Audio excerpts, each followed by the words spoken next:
the normal link to submit questions for the Google Doc to make it a little bit easier. So that'll show up in the chat here in a minute also. Okay, thank you, Will. That's a good point. Yeah, so with the link on the Google chat, please use that as your primary means of submitting a question if you have it, and we will address those at the end. If you have an issue with that Google link, we can maybe open it up for verbal questions, but if you can please log those questions in that document, it's helpful for us because we can post the response to those questions following the meeting. It makes it a more clear way of tracking what the questions were. So appreciate that. All right, so I will move forward here. So our first slide is about the one-on-one outreach that we had over the past week. So as I said, we performed individual outreach sessions with each developer that had projects within the Central Western Mass area and are now faced with the prospect of signing the ISA and how to move their projects forward. So we reviewed the individual project details with each of you, going over what your individual pro rata costs would be for your projects, what the total cost obligation would be for that area for your projects, and giving you a high-level indicator of whether or not the total number of projects on those shared system modifications were moving forward. The best information we have at this time is really whether or not corrected documents were submitted for the project. So those were the stats that we provided for you for each area. And we did that at the transmission and distribution levels for shared distribution costs that were identified in the detail studies and the transmission upgrades that were identified from the ASO studies and the cost obligations there.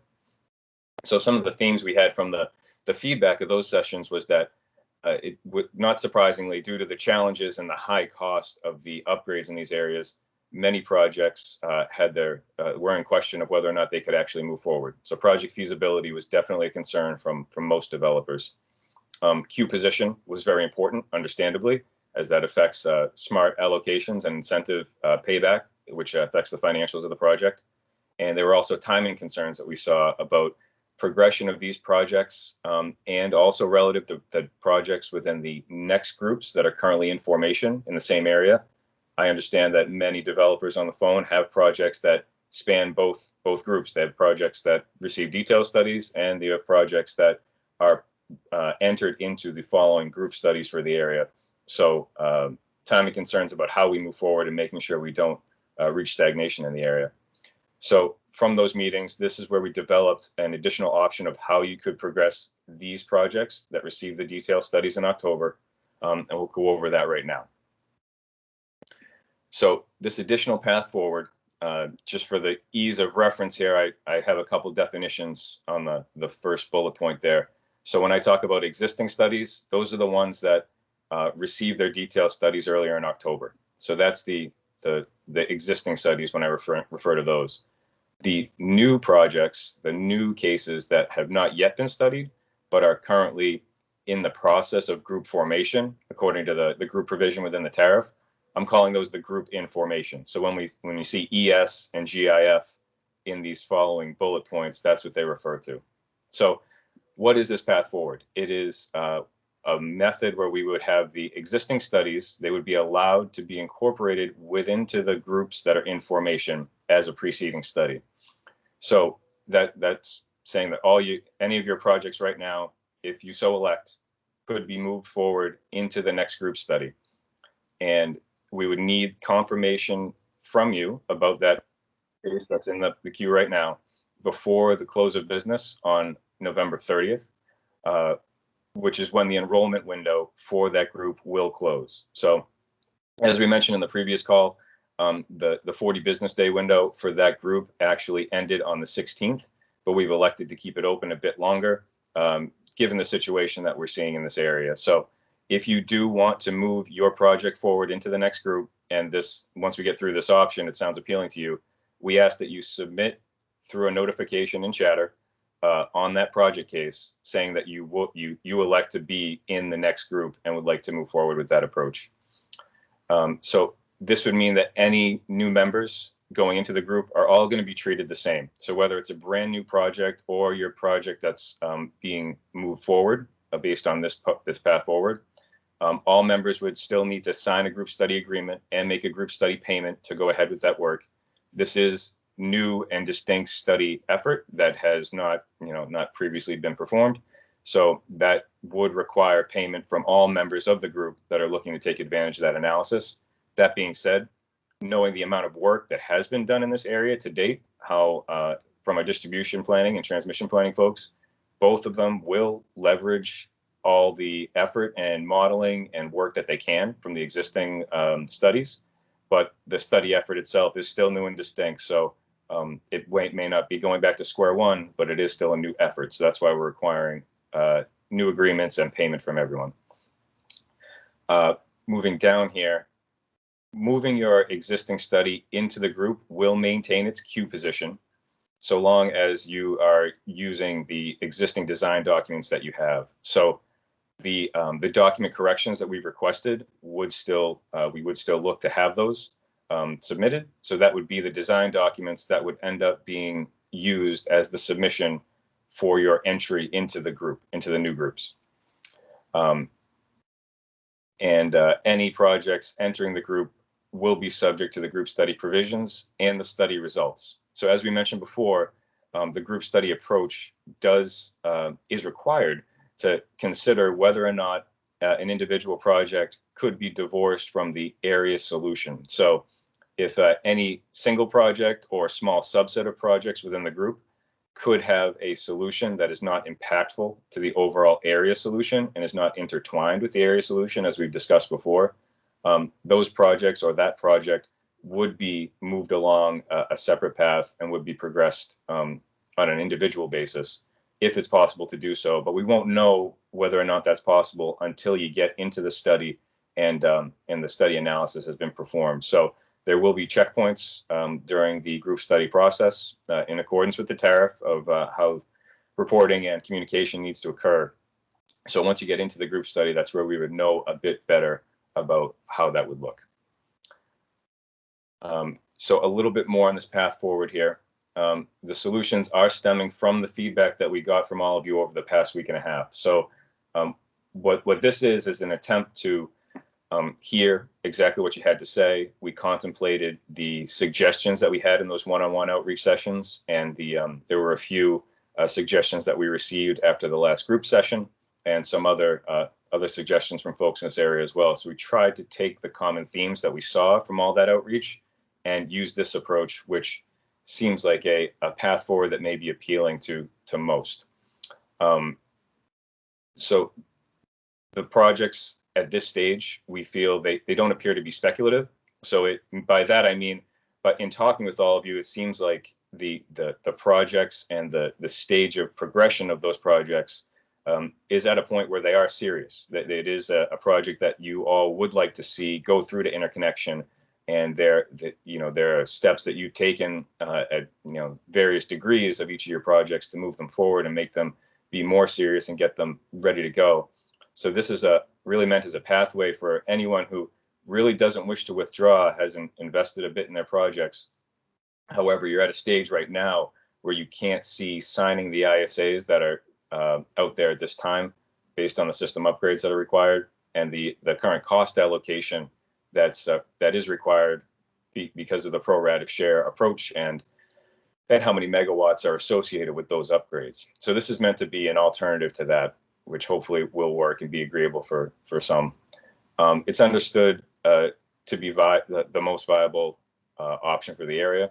So until the outreach sessions, it wasn't really clear whether or not this particular path was something that would be appealing to many developers. It is something that National Grid contemplated, but we weren't sure how the sentiment would be and exactly how it would look.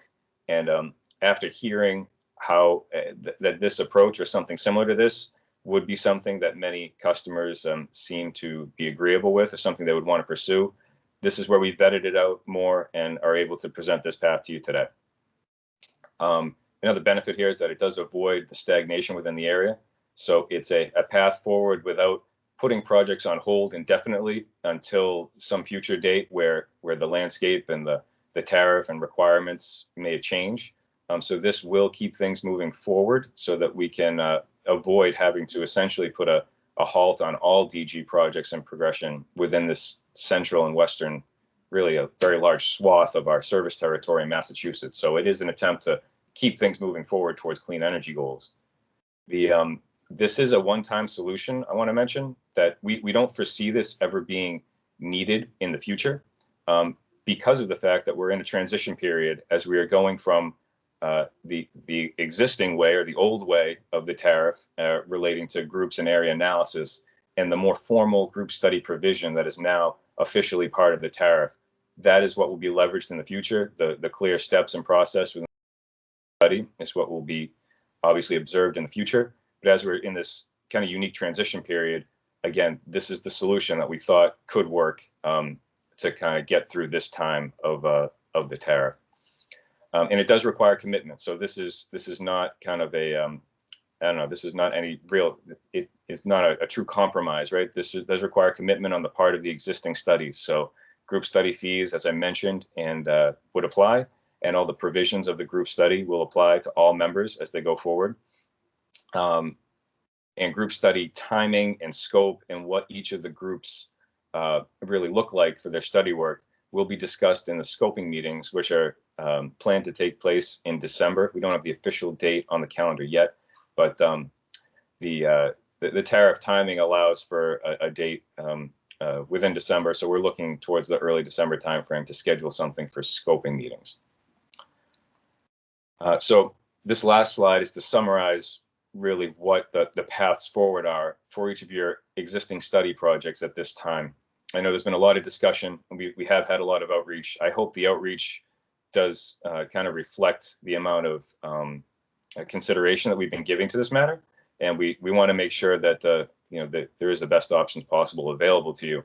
So this is summarizing everything that's been talked about to date, and with this new option here today. So the first option for any project is obviously to withdraw from the queue altogether and not resubmit. So that's always an option. So that's a clear one for number one. Number two, you could withdraw from the queue and you could resubmit a new application to be part of the next group, the groups that are in formation right now. Again, that window of November 30th would still apply, because that's the window, that's the time at which we will formally close the window on the group and then move on to the next group study steps. So if you wanted to withdraw and resubmit, that would allow for design changes to your application if you wish to do so. And the application fees for that would apply. So it would be like submitting any other new application. But the main difference and just rolling into the next group is that you would not maintain your queue position, and you would be allowed to propose design changes with the documents that you submit with that new application. Option number three is to sign the ISA with the currently identified costs and scope. So any withdrawal or progression into the next group of others that were associated with the common system upgrades that we discussed with you over the past week and you saw in the detailed study reports, any elimination of megawatts from that total will adjust the pro rata cost share of your ISA that's signed. And only if all projects associated with that common upgrade sign the ISA and agree to move forward would that work progress to the next step. So any change, as we look closer at each of these upgrades, any change in the megawatt totals would be a significant enough change that would require a restudy. And therefore, in doing a restudy, that is where we would look to have instead of a restudy, think of it as a reanalysis, which would happen as part of the following group, the groups that are in formation right now. So that would end up putting you into the next group as well. Once an ISA is signed, the 60 business day timing for that 25% payment begins. And the pathway to move forward and roll into the next group is no longer available. So once you sign the ISA, that's a sign of agreement to move forward with those costs and understanding what the total cost exposure would be. And the 60 business day timing for the 25% would be applicable to the projects that sign those ISAs. Option number four is the one we're outlining today, which is the new option that you can move into the group information for your area. Corrected documents that you've already provided would be used as the design documents, or if you haven't supplied them yet, when you provide those, that is what would be used for progression to the next group. We do ask, as I said, for a reply via the chatter in the portal prior to the end of the day on the 30th. And I gave some sample language there. It doesn't have to be anything extensive, just saying, I wish to have my project included in the next area group that is currently in formation. That's really all that needs to be said. And if there's any additional follow-up from there or questions, your job owner will be reaching out to you. But that, as a chatter, would be the signature from you that you would want to move forward and take advantage of option 4. After the 30th, the group enrollment window will be closing, and groups will be notified of the next steps for timing and scoping meetings after that point. So once we close the window on the 30th, that's where we're going back to the tariff, observing the timelines for the next steps and tasks that need to happen to form the groups and get them solidified. And in this case, the next step after the window closes is to perform the scoping meeting. Following the scoping meeting is where the group would be provided the cost for the group study, and they would have to make the decision on whether to proceed with that study or not by signing the group study agreement and making that group study payment. So that is the summary of what we had for the additional proposal. I need to open up the Google Doc to see what questions we have, but Will, if you have open in front of you, questions that we could address off the bat. I can start. So there's a couple that I can take on, Mike, and give you a chance to take a breath. And then there's a few here that will be for you. So they've actually just popped in a little fast and furious here over the last 2 minutes. So, but let me take some of the easy ones first. The first one is, will this presentation be available after the call? And the answer is yes, right? So consistent with what we've done in the past, we've taken the recording here. We'll take the slide deck and we'll post that and the recording on the website. We are also putting in the chat right now the link to the DG Updates webpage, where we've been posting things that have been related to the cluster study, been related to these distribution studies that we've been performing. So we'll continue to post that stuff there for your reference, in addition to the past slide decks, right? The one from last week, the one from the end of October. You'll be able to find all that there. Another one is, what would constitute the group study fee for an existing study project going into the group studies? So so it will be a pro rata breakdown once the scope is identified for the study and the cost is identified, right? So we would break it down on a per megawatt basis. Again, very consistent with what we've been doing, through the cluster studies and the detailed studies we've had here. So we don't know what that number is quite yet, right? Because we don't know the full scope of the project. So we do know who's in as the group study window closed for these follow-on group studies back earlier this week. And we'll wait to see how things play out here amongst these projects. By the end of the month, we'll then assess the size of these groups and the required engineering effort to set a cost, and that will be broken down on a pro rata per megawatt basis. Another question is, how long will the new study take, right? The question comes with, is there a chance that it will be over before the new cost allocation tariff is finalized, kind of putting us back in this similar spot, as Mike said, some of the conversation points that popped up over those one-on-ones here the last week and a half. So the group studies, right, if things are kind of playing out as we would expect, right, those group studies would be kicked off in December, right? Obviously, if there are any other existing preceding studies, choosing different paths or whatnot, that could impact that kickoff timeframe. But assuming there wouldn't be any, in the answer to this question, we would be looking to kick those off in December, right? We'll have our kickoff meetings. Based on the sizes of what we know are in these groups at this point, we do expect them to be 160 business day studies per the group study tariff. And what that doesn't take into account as of yet is the ASO impact, right? That we do expect there to be a need for ASO studies to take place. So we don't know exactly how that would play out, what the duration of those would be. But sort of the knowns here are the distribution side of the group studies, and that would be 120 business days, right? So that would be about 6 months. That would take us into the summer of 2021, independent of ASO studies, and we'll figure out where that impacts and what those timelines are. So, Mike, I'll throw one at you here. The question is, why can't the determination if a project can be divorced from the shared sub area upgrades and have its own individual path forward be determined now? Why do we have to opt into the group study in order for this to be determined? So yes, that's a good question. So we need to understand who is moving forward and who is not, and also look at it relative to the next projects that are coming in. So we're going to be examining the area solution for the next group. So by joining that group, it'll give us the full perspective of what how many megawatts are going to be shared within what solutions, and whether or not it's a shared solution or an individual solution. We don't know what an individual path forward would look like unless we're looking at your project relative to the whole group. So that's why it needs to be done within the group study pathway.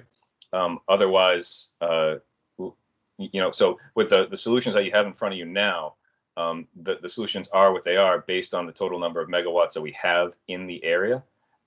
Putting yourself into the next group will potentially offset those costs by other projects also taking advantage of that solution. So the cost share would occur upfront, and it would reduce the per megawatt share, and the solution may be the same. If depending on queue position and who stays in and who elects to withdraw, it could adjust what the solution may be for the earlier projects in queue. So again, we still have to look at it relative to the total area solution. So that's why we can't say right now for sure what who would have an individual pathway until we know the full scope of what's happening in each area. Okay, great. Thanks, Mike. So moving on to the next question, I'll take this one. It says, can you share the current number of projects and megawatts that are in the groups for each sub area?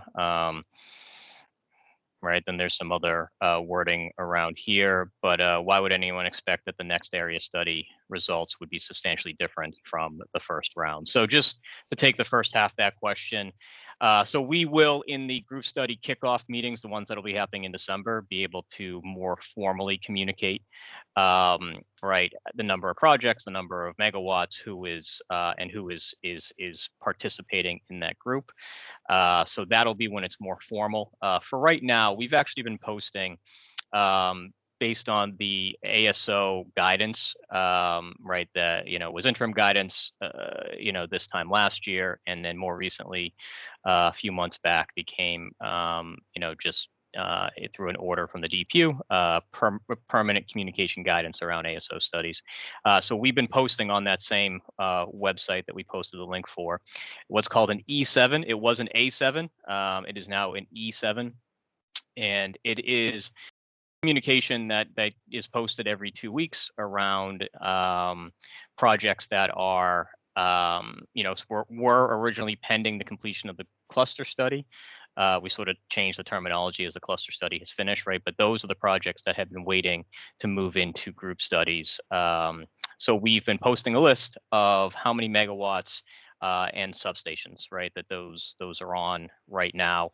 I think through past presentations, right, we've identified what those groups are, right, what substations we are combining together to create those groups. So you should be able to go in and see how many megawatts are on each of those substations going forward, and that should give you a ballpark. If I'm not mistaken, we were well up over 500 megawatts looking, right, or pending the creation of the group study at this point.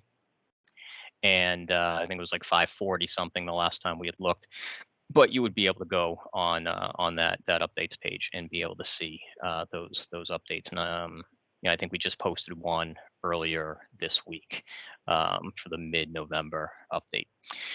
And then the next portion of it, as I read before, is why would anyone expect that the next area study results would be substantially different than this one? I wouldn't have any expectation that the results would be different. Right, many of you that I've talked to, right, I say repeatedly, there's strength in numbers here.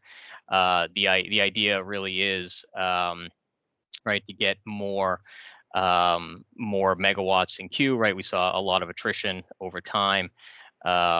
Right, that by having these additional megawatts looking to come in who have applied for or have submitted applications here in the midst of all of this, right? Of what we've been communicating here over the last 2.5, 3 years, right?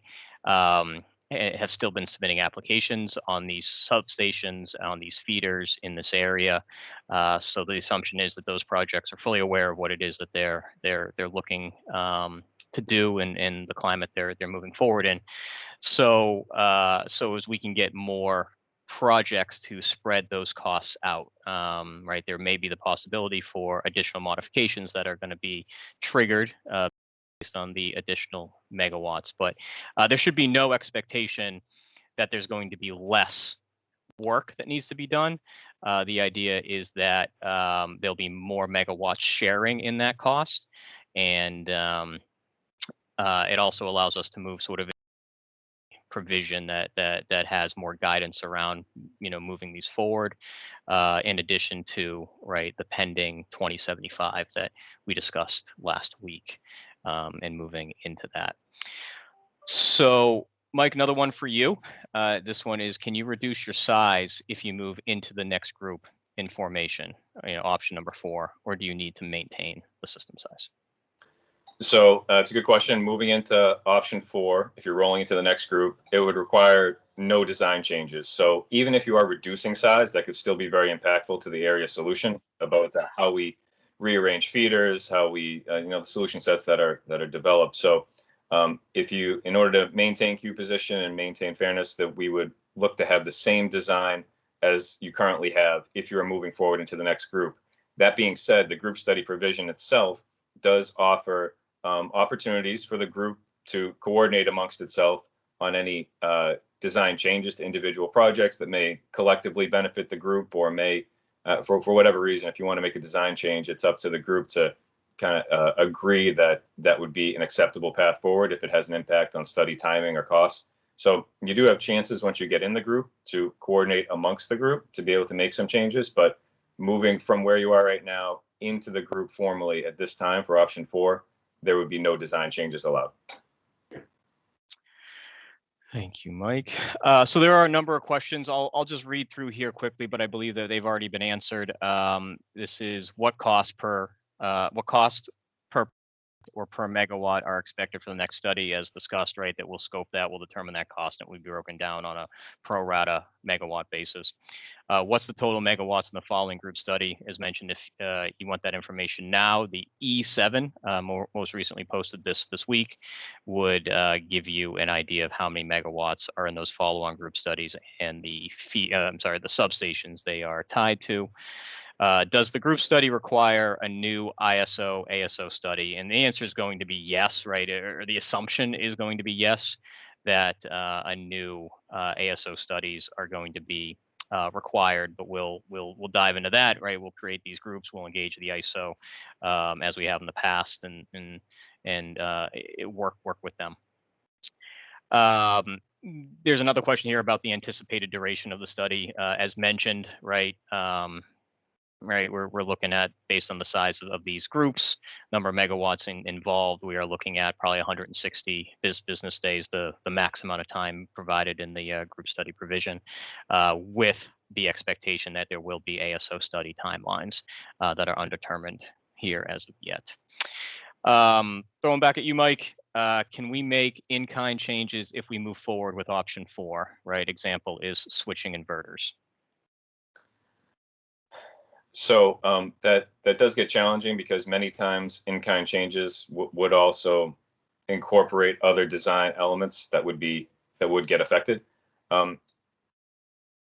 If it is the same exact equipment, even if it's difficult, because a new inverter could we need to be able to understand and show that it has the same exact operating features and functionality as the previous design. So if you do have an inverter manufacturer that maybe went out of business or something like that, I think we could be open to entertaining in-kind changes, but they truly have to be 100% in-kind. And that would be something that I ask that if you do have those type of changes, we would need to understand what they are, and you can talk with your job owner. But any change to the design, to how things are wired, to anything to the site plan, anything that changes beyond a simple change of the manufacturer name of the inverter will be considered a significant change and won't be allowed for moving forward into the next group. And then a little bit on the same lines, right? Does removing a single project from the group to move forward independently effectively advance its queue position?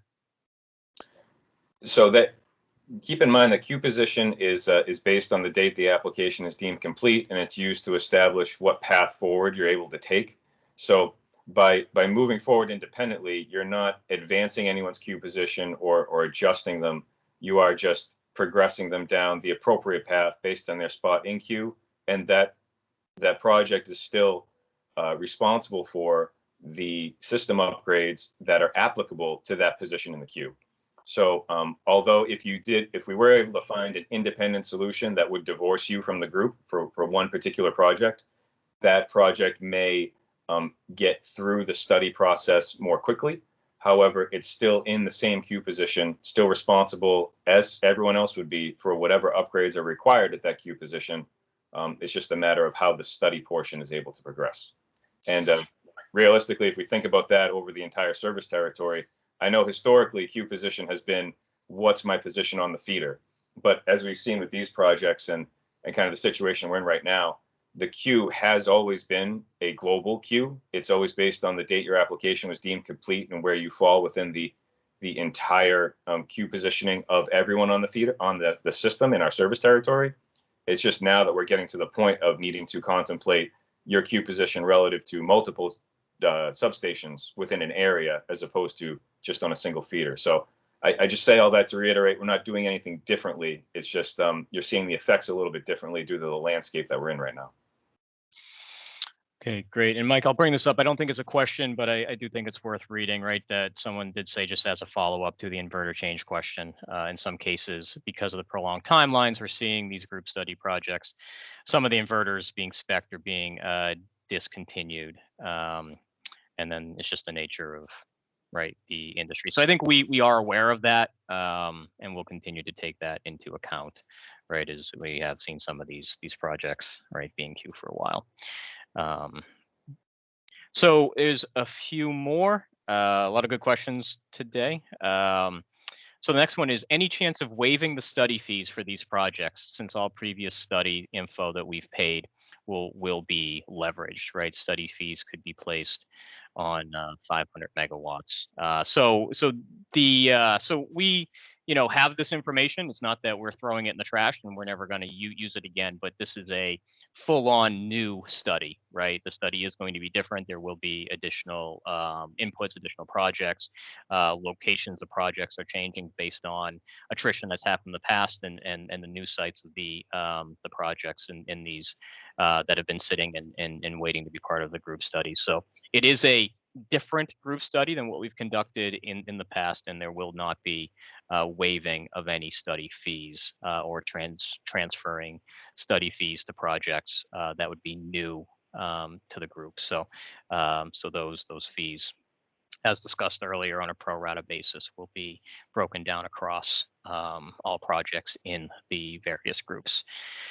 Another one is, have the following group study applications been made aware of the current solution costs? And we've tried our best, right? There's a number, right, of you on the phone here that have projects in that space, right, who would be aware of what's going on. We have presented as part of seminars right, that are open to all of the DG community, just about what's going on, so people understand the issues we're dealing with, the saturation, what's been happening here in Central Western Mass, right? Some of the high level costs that we've sort of broken down. So we've done our best to make sure that that information is out there. Those slide decks have been posted. Those conversations have been recorded and posted. Obviously, I can't make specific mention that we've talked to everybody, right? But we've done the best we can to get that information out there. Another one is, if your project is reduced to under 1 megawatt, would still be subject to ASO transmission upgrade costs and still be delayed by the A1, B2 upgrade? So the answer is no, right? If your project is 1 megawatt or under, right, you would not be subject to ASO studies, ASO upgrades. The need for that work to be done, or paying into the cost of those upgrades. Right, there is some other risks that go along with trying to decrease the size of your project here at this point, right? The significant change aspect of it, the withdrawal of your project and the resubmittal of an application at the new size, right? That would drive additional queue or new queue position, right? And again, in these areas, we have still significant distribution saturation and distribution modifications out ahead of us. And just because your project is under 1 megawatt or under, would not mean that you would not be impacted by those distribution mods, costs and expectations around the timelines for that. But again, for an ASO or a transmission purposes, if your project was 1 megawatt or under, you would not be in an ASO study. You would not be responsible for paying for or waiting for those ASO transmission upgrades. Just to add to that, so make sure we're clear, if you are under a megawatt and you are connecting, for instance, to a brand new substation, something that does affect the transmission to distribution interface, that portion could be subject to an ASO study. So if the new substation itself may be subject to an ASO study, and therefore anybody who's connecting to that would have to wait for that distribution upgrade and any associated transmission upgrades to get completed. But being under a megawatt, you would not be formally part of ISO's point of view. It's the substation itself that would warrant the need for that ISO and transmission level analysis. At this stage, based on what you saw from the air detailed study reports, there's only one new substation that we're looking to build at this time. So those would be the only ones that fall in that category. But I just wanted to make sure that's clear, because I know we have had some projects that are under a megawatt that were still tied up in that type of situation. So it is still a possibility. So I think we addressed all the questions. We've had a couple of repeat questions kind of pop up here, right? Just around sharing the list of the projects that are currently, in the study or follow-on group studies. Again, the E7 on the website will have some of that high-level information, and then as we continue to find the final scope, right, that final scope will be shared during the group study kickoff meetings that will take place in December. All right, so I don't see any additional questions. So a lot of good questions today, right? We were a little bit silent last week, so we were out in a little bit quicker, but I will give it another minute here, Mike. I don't know if you have any closing remarks, but we have not had any questions pop in the last couple minutes here. Okay. All right, thanks, Will. Yeah, we'll give it just another minute or so to see if any more pop in. But I want to thank everybody for joining today and hearing us out on this one. Hopefully this is something that is good news for you, something that you see to be able to potentially help keep your projects moving forward. And it's a more viable pathway than the ones we were able to work out before. If there are any questions individual specific to your project that you have that it wasn't really appropriate to bring up here with everyone, you can feel free to reach out to your job owner or reach out to me, and we can talk through whatever those issues might be. And we can talk it through more specifically to your sites. So that was really all I had for today. And looking at the sheet, yeah, I don't see any new questions popping in. So I think we're all set for today. Thank you all again for joining. Hopefully everyone has a safe and enjoyable holiday next week, and we look forward to hearing from you and working with you going forward. Yeah, and we will work to get this posted. I don't know that it'll be posted by the end of the day today, but we'll work to get this posted as soon as we can on that website. Thank you very much for your work on this, Mike, and Will, and the whole team. Yeah, thank you all.